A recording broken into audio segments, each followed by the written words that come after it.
Howdy, everybody. This is David Sanchez, and this is episode 14 of the Riffs Or Die Podcast for December 30, 2020. How was your Cannabis? Did y'all have a good time at Hanukkah and Kwanzaa and any other made-up holiday that you enjoyed? The winter solstice is behind us, and the days be getting longer. Hope you all had a good time with friends or family. And if you were by yourself, I still hope you had a great time. For Patreon subscribers, you guys get some bonus episodes of the podcast every month. And I'm a little bit behind on those, but fear not. I will be making up the difference and playing catch up this month. I won't let you down. There's a new cartoon coming out on Sunday, January 3rd, called Monster Lab. It's created by a dude named Meat Canyon on YouTube, and I did the theme song for it. So check out that cartoon, Monster Lab, on Sunday, the 3rd of January, 2021, and you can hear some music that I created for the intro of the show. I'm excited to see what he did with it. As always, if you want to support the podcast, you can go to patreon.com/riffsordie and subscribe to get those bonus episodes, handwritten lyrics, discounts on the web store, monthly Zoom hangouts, and some other cool stuff. If you don't want to subscribe and you still want to support the show, you can go to riffsordie.com and pick up some merchandise. There's some good old t-shirts in there, stickers, posters, pins. And eventually I'd like to get some patches in there and start getting some other items in there. Maybe that's something I'll knock out this year. So Cannabis just happened. And Santa Claus, spoiler alert, Santa Claus is not real. When I was a little kid, I had people telling me that Santa Claus was real, and Jesus was real, and the Easter Bunny was real, and Batman was real. So why wouldn't I believe that Santa Claus was real? It's interesting where we draw the line on some of these mythological figures. It's okay to make fun of Santa Claus, but you can't make fun of Jesus. You know, when I was a kid, at least Santa did something for me. I got some presents. I had some good old times making cookies and leaving milk. Jesus never came by. Santa actually stopped by. And speaking of breaking and entering and other illegal activities, I saw this crazy article. It's really shocking, and it's something that I'd like to talk about a little bit here. So you can find this article on a number of different websites, but this headline I'm about to read you is from Forbes.com, like Forbes magazine. And it says, more people were arrested for cannabis last year than for all violent crimes put together, according to FBI data. More people were arrested for weed last year than for all violent crimes put together. That's insane. Weed is legal in most of the states now, and they're still arresting people at insane rates all around the country. It says right here that over 545,000 people were arrested for cannabis-related crimes in 2019, and that arrest rate is 9% higher than the 496,000 people that were arrested for violent crimes in 2019. And those being arrested for cannabis aren't just those making money from selling, growing, or manufacturing the drug. They are mostly just people who use cannabis. The vast majority of those arrests were for simple possession of the drug. Over 500,000 of those arrests for cannabis were simply found in possession of cannabis. So even the number of people that were arrested just for simply possession of cannabis not selling it, not making it, just having it in their pocket or in their car or whatever, still outnumbers the amount of people that were arrested for violent crimes in this country. We're wasting more police effort on busting people that have weed in their possession than we are for going after people who assault people, kill people, rape people.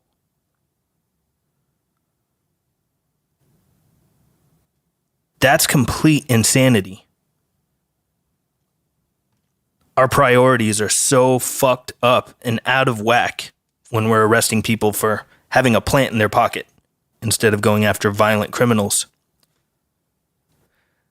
I really think that the war on drugs is a failed experiment. People like to talk about the era of prohibition when alcohol was outlawed and that prohibition ended in the 30s. But in my opinion, prohibition did not end. We're still living in the era of prohibition. It's just not applied to alcohol. The war on drugs is a war on personal freedom. It's a war on the consciousness of individuals. This is a serious case of my body, my choice, needing to be sung from the hilltops. Just the sheer amount of wasted money and effort by police officers is astounding. Imagine if everybody who works for the DEA, the Drug Enforcement Agency, imagine if everybody at DEA, instead of being dedicated to drugs, imagine if all of those officers were committed to rape, murder, kidnappings, theft, and things like that. I would feel much safer. What about you guys? I think it'd be a way better investment of tax dollars to go after violent criminals than to try to bust people who want to alter their own consciousness by their own volition. They want to do the drugs. Let them do the drugs. Until they've committed another crime, I really don't see a problem with it. Who cares if you're walking down the street and you walk by a crackhead that's not bothering anybody, not stealing anything, not getting into a fight, not doing anything wrong other than they're high?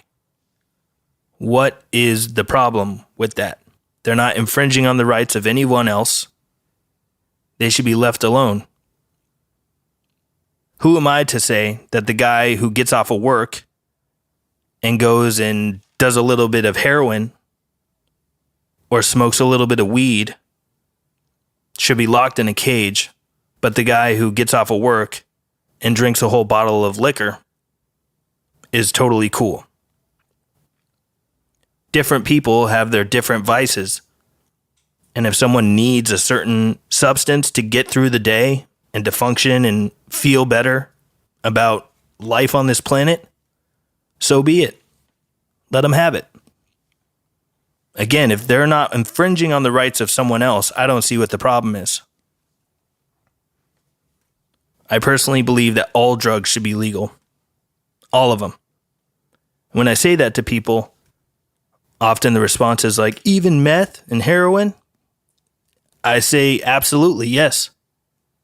Whether drugs are legal or not, people are still going to do them. So why don't we maximize freedom and let people do with their own body whatever they please, as long as they're not hurting other people by doing it? I don't see any problem with someone doing meth or heroin if they're not bothering anybody else. Now, if someone's all fucked up on meth or heroin and they're stealing cars or robbing people at gunpoint, that's a fucking problem. Those people deserve to be dealt with no different than any other psycho that wants to do shit like that. But to pretend like alcohol is completely safe and normal and other substances are demonized is just a crazy notion. It is really interesting that alcohol is a depressant. If you have too much, you can black out and do things and lose all control of your body. When you're drunk, you can't function properly. You can't walk straight. You can't see straight. You lose a lot of your mental capabilities. And alcohol is not only tolerated in our culture, but it seems to be encouraged. Alcohol is not looked at as a drug. But let's be honest, it is a drug. It's liquid drugs. And in my opinion, it's a shitty drug. The effects are not very good. It's really bad for your long-term health. And it's fucking expensive. You go to a bar and have a beer. You get tiny buzz. And it costs you anywhere between $4 and $10, depending what you order. That's a shitty drug. If you have too much, it makes you feel like shit the next day too. And the war on drugs is not concerned with your health or your safety. I really don't think so. Drunk drivers kill people all the time. Alcohol's legal. People die from alcohol poisoning all the time. Alcohol, again, legal. And the long-term effects on your health and your body can be devastating and deadly. And this drug, liquid drugs, is not only accepted but encouraged. Meanwhile, you have things like marijuana and mushrooms, and nobody's ever overdosed or died from marijuana or mushrooms. But those things are illegal. I think it's really interesting that psychedelics are illegal, but alcohol is accepted and encouraged. Alcohol's a downer. Psychedelics will open up your mind and expand you to new horizons and can be very beneficial for your mental health and your well-being. But those are illegal. Wouldn't want people to wake up and think in a new way. Let's give them a downer that makes them stupid and slow. Mushrooms and other psychedelics have also been shown to treat anxiety, depression, PTSD, addiction, all kinds of benefits to those. And with mushrooms, people have been eating psychedelic mushrooms since before they figured out how to make alcohol or light things on fire and smoke. It's a super ancient tradition that our ancestors indulged in for thousands and thousands of years. So to make that illegal is essentially stripping humanity of a natural given birthright, the right to participate and communicate with the natural world in a special way that ancestors did for thousands of years in religious ceremonies. It grows out of the ground. It should be accessible to anyone who wants to partake in it. But the kind of society that wants that to be illegal is afraid of what it will do. They did a lot of testing on psychedelics in the 60s and found out that it does activate your mind in different ways, and psychedelics are really good at dissolving power structures. So they're dangerous to the establishment. So we're still living in the era of prohibition. And let's just think here for a second. What happens if you end prohibition? Let's take inventory of the pros and cons here. If you end prohibition, I think you could spend a fraction of what we do on the drug war, which has, again, been proven to be a failed experiment. It's not working. Drugs still get into this country. Drugs are still made. Drugs still get onto the streets. Drugs are still done by people. The war on drugs does not work. Prohibition doesn't work. We proved it with alcohol in the 20s and 30s. That's why they got rid of it.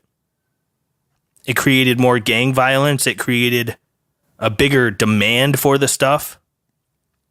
It was just a nightmare, and we're still living in that nightmare.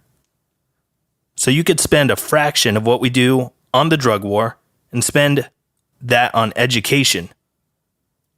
Educate people on what these things actually do to you and what their effects are and how it will affect your life and your well-being and your health. I think that's a much more worthy investment of taxpayer money instead of locking people up for this stuff. So these are some of the things that I think are pros. If you end prohibition, you end the drug war. We can stop locking people up in cages for doing things to their own body. We could keep families together.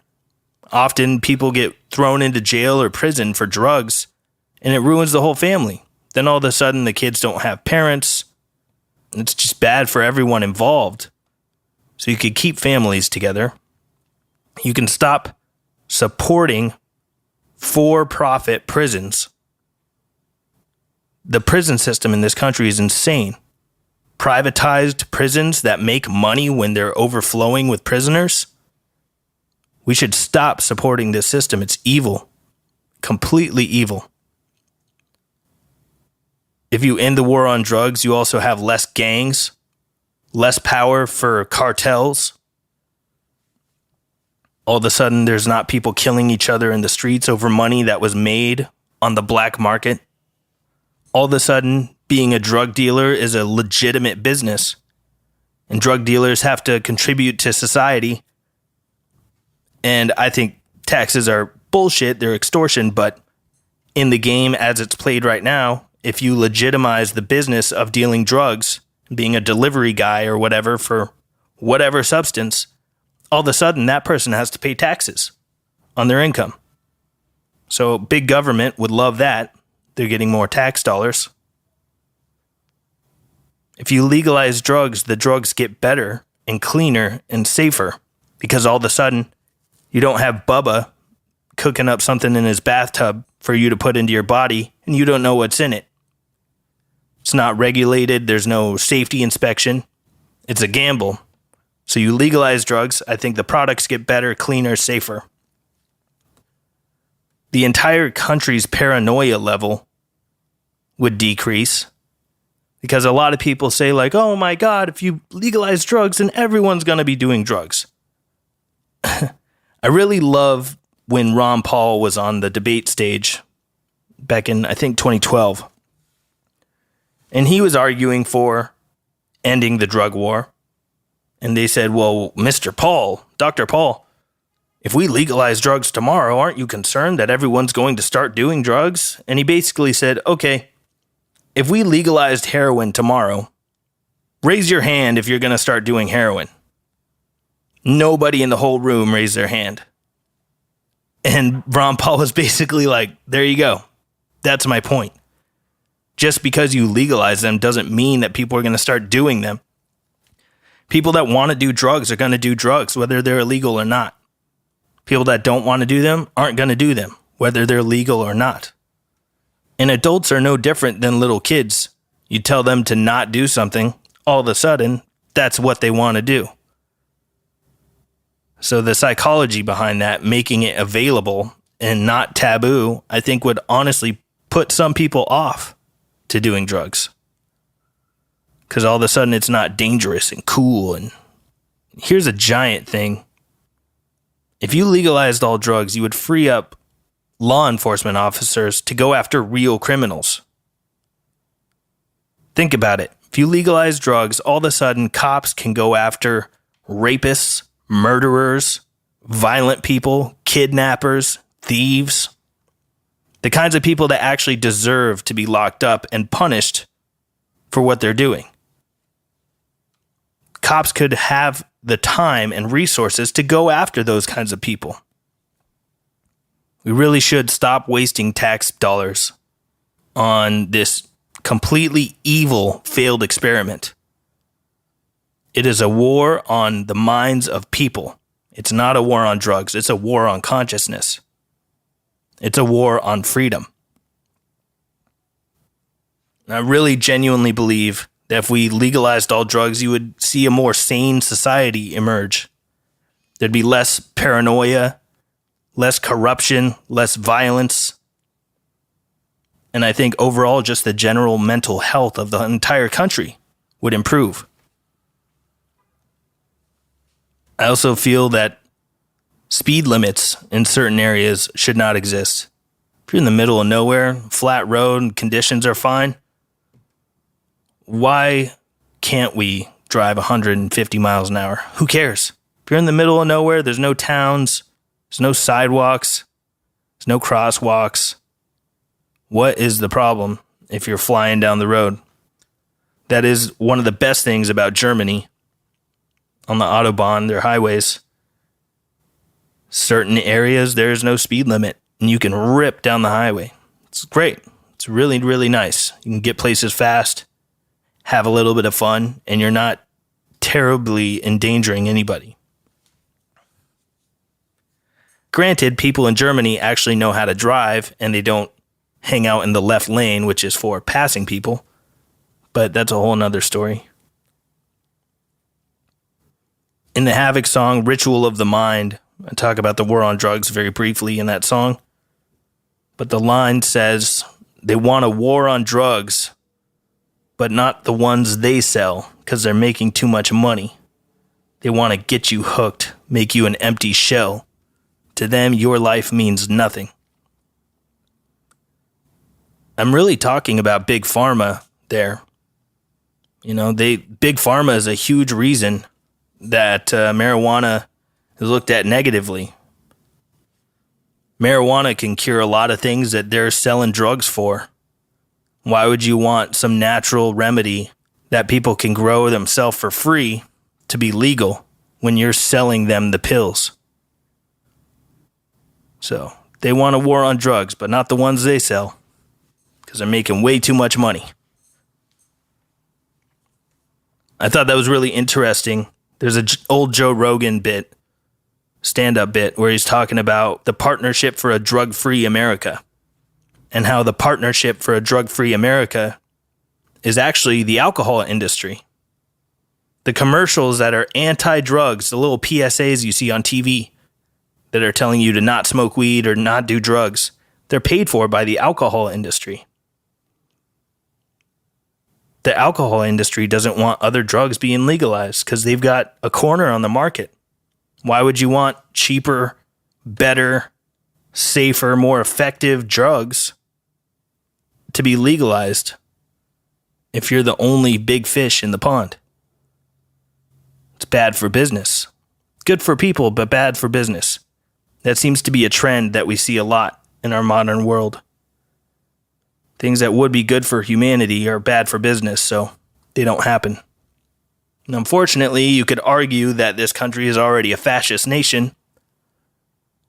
Huge facet to fascism is when big companies and government are basically married, tied at the hip, working hand in hand. And basically, that's where we are. Big corporations are in bed with big government, and they stroke each other off, and the people lose. But the corporations and government seem to do just fine. People and humanity and happiness be damned. I know it's a bit controversial, what I've already said, but what I'm about to say too. But I don't give a shit. It's what I really think. I'm all about maximum freedom. As long as you're not infringing on the rights of others, I think you should be able to do whatever the hell you want. And personally, I think that prostitution should be legal as well. You legalize that, all of a sudden, prostitutes have to pay money and taxes. It's a legitimate job. They don't have to live in fear. All of a sudden, they don't have to be paying pimps because it's a legit job. And you make it safer, make it cleaner. Make prostitutes go get STD tests all the time. That's what they do at some of those brothels that are legal in Nevada. They get tested all the time. They've never had any AIDS outbreaks. You make it safer, cleaner. All of a sudden, these people can pay taxes. And I think overall, the society is more sane. Often the kinds of people that would go into work and kill everybody because they're just fucking out of their minds and angry and irritable, I guarantee you would see a lot less of that if these kinds of deranged, angry people could go spend $200 and bang a supermodel. I know it sounds like crazy shit that I'm talking, but I've made the joke in the past that people always say that Europe has less mass shootings because they don't have legal guns. And halfway tongue-in-cheek, I would say they don't have mass shootings because prostitution's legal. All the losers that would go into work and kill everybody can go get laid. All the guys that can't get a girlfriend are not in the bar scene looking for chicks and charming and handsome and this, that, and the other. They can spend some coin and get that energy out of them, you know? Legalizing prostitution also gives more freedom to the prostitutes themselves. If people want to make a living having sex with people for money, why should government get in between them and their pursuit of happiness? If that's what makes them happy and that's what they want to do, get out of the way and let them do it. Again, it all goes back to freedom. Freedom of choice. Freedom to choose your own path as long as you're not harming others. And George Carlin had a great point about this. He said, selling things is legal. Fucking is legal. Why is selling fucking not legal? It's a great point, and I've never heard a great argument against it. I mean, porno is basically legalized prostitution. Apparently, in the United States of America, prostitution is legal as long as there's a camera filming it. People can have sex for money, and it's totally legal as long as it's being filmed. Like, what the hell kind of stupid-ass loophole is that? So I think in many ways, America is a bit bipolar and schizophrenic. Our culture has got some very strange ideas. In many ways, our culture is super prude and puritanical and tries to act like sex is a bad thing. But then every commercial you see, every movie you see, every pop star, every magazine cover, everything is just over-sexualized. Everything is sexualized, but somehow sex is bad and taboo and you're not allowed to talk about it. That's some serious schizophrenic psychosis shit that our country is stuck in the midst of. Seems like we're very confused. Sex is bad, but sexualize everything. That cognitive dissonance seems to be at play in a lot of different facets of our society. Well, now we've gone from Santa Claus and Jesus to drugs, speed limits, and prostitution. Where do we go from here? I have an idea. Why don't I shut the fuck up and start reading some questions for you guys? Woo! These are going to be the last questions of 2020. Unless I get to some of those bonus episodes of podcasts tomorrow or the next day, which I very well may do. Again, I'm a little behind on those, and I need to do my damn job.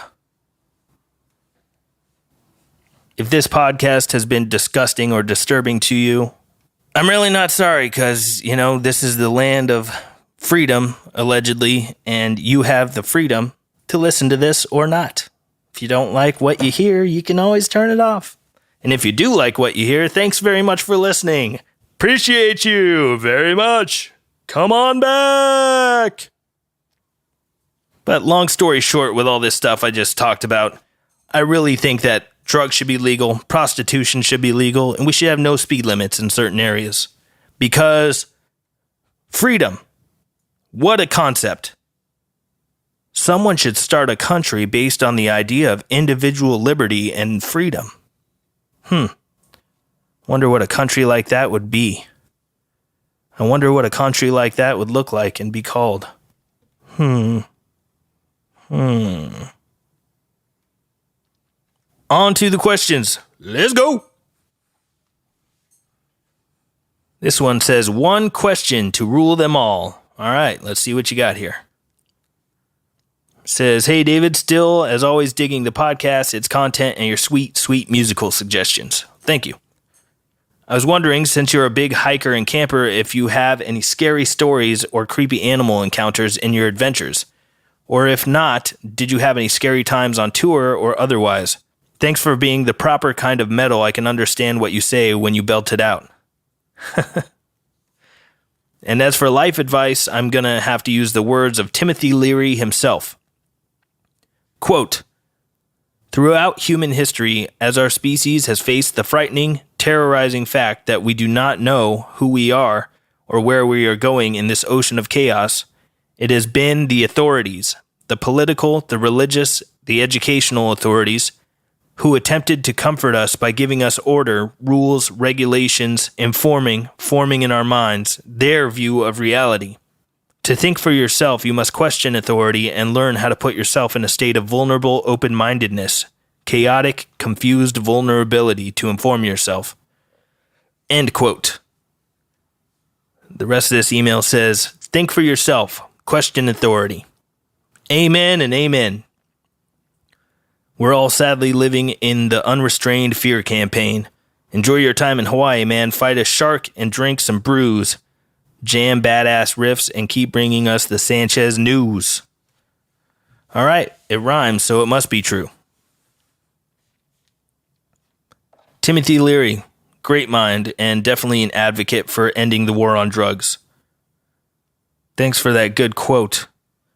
And as far as scary stories or creepy animal encounters in my adventures, the first one that comes to mind is I was camping in Monument Valley, Utah, Arizona, right there on the border. Monument Valley is super famous imagery that's seen in a lot of Western movies.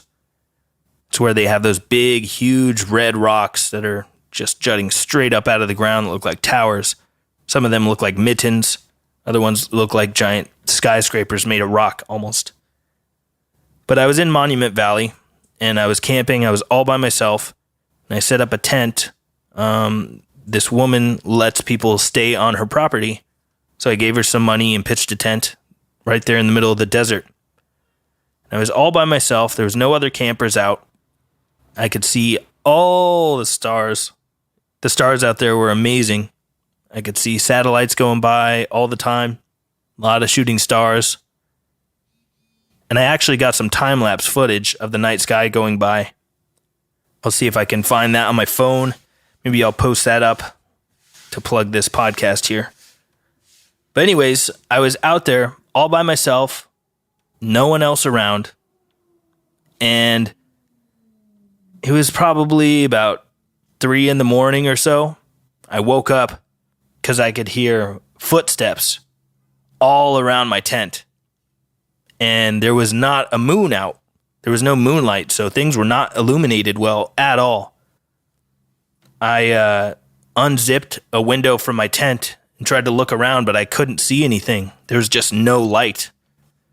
So I couldn't see anything, but I heard footsteps literally all around my entire tent. And started freaking out like, holy shit, I'm surrounded and I'm all by myself. There's no one here to yell to for help or anything. And as I'm sitting there hearing these footsteps all around my tent and mildly starting to freak out, all of a sudden I just heard and let out a huge sigh of relief because it was fucking horses. There was wild horses walking all around my tent in the middle of the night. And that was thankfully, in the end, not terribly scary. But before they made that horse noise and I could identify what the hell it was very scary. I thought it was a bunch of people. I had no idea. But that was a good spooky one. And I'll try to find that footage, that time lapse I took of the night sky with a GoPro. I plugged the GoPro into like a mobile battery bank and just let it run as long as it would go. I think I got about 6 hours of footage, and the footage is very cool. I had it on a long exposure, so you could see a lot of stars in it. And it took a new picture, I think, every 30 seconds or every minute to make the video itself. So I'm going to look for that and post it up.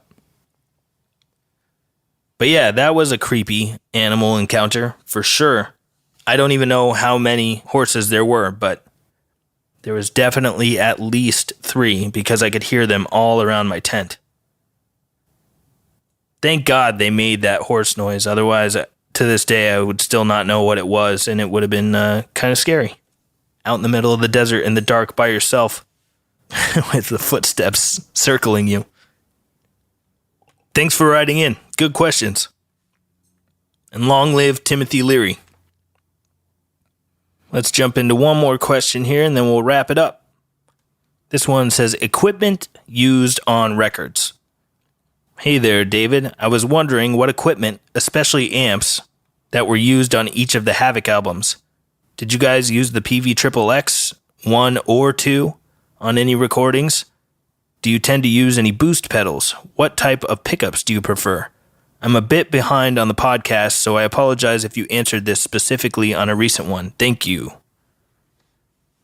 I have not answered this question on a recent one, so you are in luck, sir. Which equipment, especially amps, were used on each Havoc album? Well, let's see how good or bad my memory is here.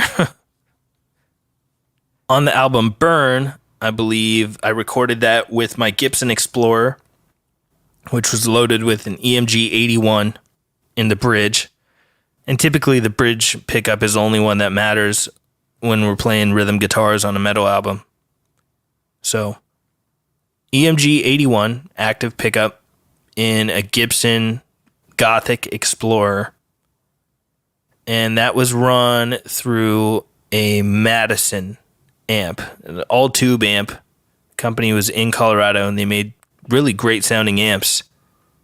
And I'm not sure if they're still around. I don't think they're still made, but killer amps. And for that record, I might have used an EQ pedal in front of the head. It would have either been an EQ or an overdrive pedal. Typically, we do use an overdrive pedal in front of an amp just to give it a little more meat. On Time Is Up, I also used a Madison amp, and I believe the guitars were largely reamped by the guy that mixed the record. So I think on Time Is Up album, you're mostly hearing a Mesa triple rectifier. I don't know if there was something in front of it or what kind of cab it was run through, but I know on Burn, it was Celestion Vintage 30 speakers. And on Time Is Up, I believe I recorded all the rhythm guitars on my ESP Dave Mustaine signature DV8R. It's like a yellow, orange, red fade finish on a flame maple top flying V. It's a fixed bridge. And again, there was an EMG 81 active in that guitar. Then on the Point of No Return EP, I really can't remember which guitar I used. It might have been that same ESP DV8R that was used to record on Point of No Return. Not sure. It was either that or the ESP DJ600V, which was that white flying V with the blood splatter all over it. The Dan Jacobs signature. It was one of those two guitars. In either case, it definitely would have been an EMG 81 pickup. An amplifier on Point of No Return. It might have been my Madison. And on Unnatural Selection, again, it would have been one of those same two guitars that I just mentioned for Point of No Return with the EMG 81. And that had to have been recorded through the PV-XXX 2 for the head. Overdrive that was used in front of it was probably at the time a Zakk Wylde overdrive made by MXR. And then for Conformicide, I was using my Framus Custom Shop Vs, and the Framus guitars were loaded with EMG X pickups. So I know that on Conformicide, the rhythm guitars you're hearing were tracked with an EMG 81X in the bridge. One performance was run into two different heads and then was going to two different cabinets. So one take was going into two totally different rigs. One of them being the PV-XXX2, and the other one was a PV-6534 Plus. And we blended those two amp sounds together to get what you hear on Conformicide. And that definitely would have been done with my overdrive pedal that I still currently use and I love, which is the Electro-Harmonic Soul Food overdrive. Then for V, we did a lot of experimentation. We shot out a ton of different amps. And on V, it's a combination of a bunch of different amps depending which song you're listening to. There could be different stuff on there. But the rhythms, largely, it was my ESP EX guitar, my white one. The pickups are the EMG H4, and those are a passive pickup. It's the first time we used a passive humbucker for the rhythm guitars on a Havoc record. But it's the EMG H4 with Ernie Ball strings in the ESP EX, and it was running into the Electro Harmonix Soul Food overdrive. And again, this is for the main rhythm tracks. This was not for everything. We would use different amps for blending in on layered parts. But it was the Electro Harmonix Soul Food running into a Driftwood Purple Nightmare, running through a Celestion 65-watt cream back speaker. Cream as in like whipped cream. Not green, but cream back. The 65-watt one specifically. And the solos on V are all running through a PV 6534. The 6534 is essentially a 6505, but with EL34 tubes instead of 6L6 tubes in it. That amp just sounds amazing. The 6534 and the PV XXX2 are two of my favorite amps of all time. Really, really love those amplifiers. They don't make either of them anymore, but if you can get your hands on a 6534 or a 6534 Plus or a XXX, it'll definitely be worth the money.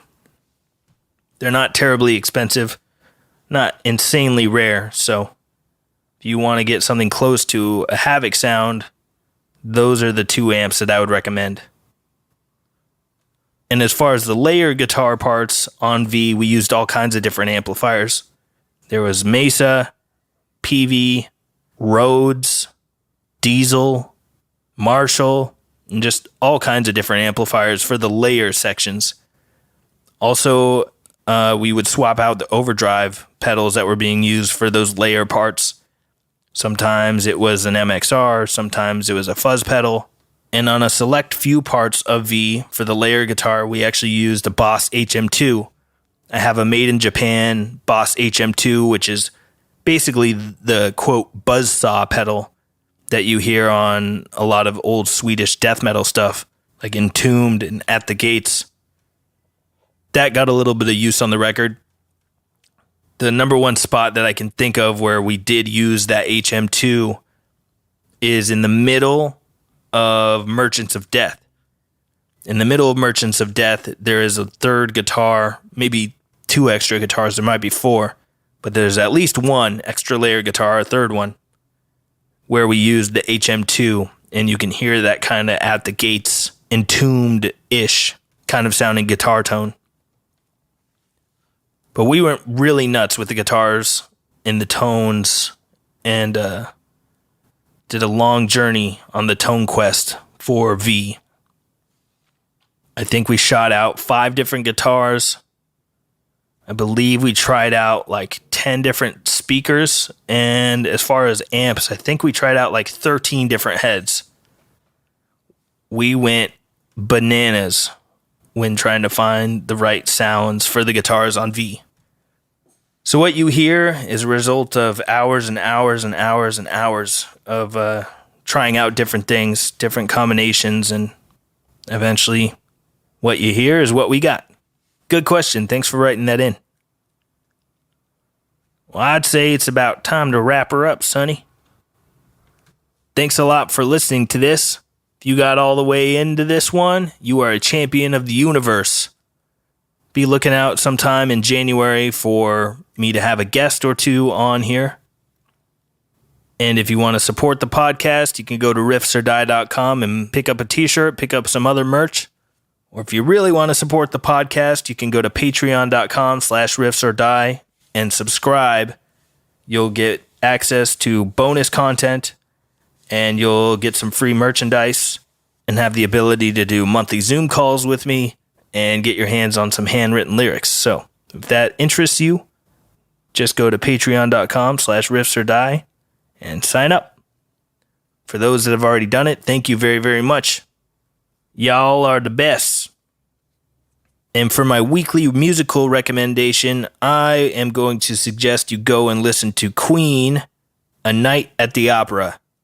I'm sure a lot of people listening to this have already heard that record, but if you haven't, definitely go check it out. A Night at the Opera by Queen. It's got Bohemian Rhapsody on it and a whole bunch of other gems, especially some of the stuff that you would not hear on the radio are some of my favorite Queen songs ever written. So check it out, especially in headphones. There's a song on there called The Prophet Song that definitely deserves to be listened to with headphones. There's some very, very cool stereo image effects and trickery going on in there. The vocals with Freddie playing with like a delay on his voice and singing with himself and harmonizing is just one of the fucking coolest things I've ever heard on a recording. So, check it out. Queen, A Night at the Opera. I'll leave you with that. Y'all take care of yourselves and each other. Try to leave the world a little nicer than the way you found it, and we'll be all right. Take care, everybody. Happy New Year!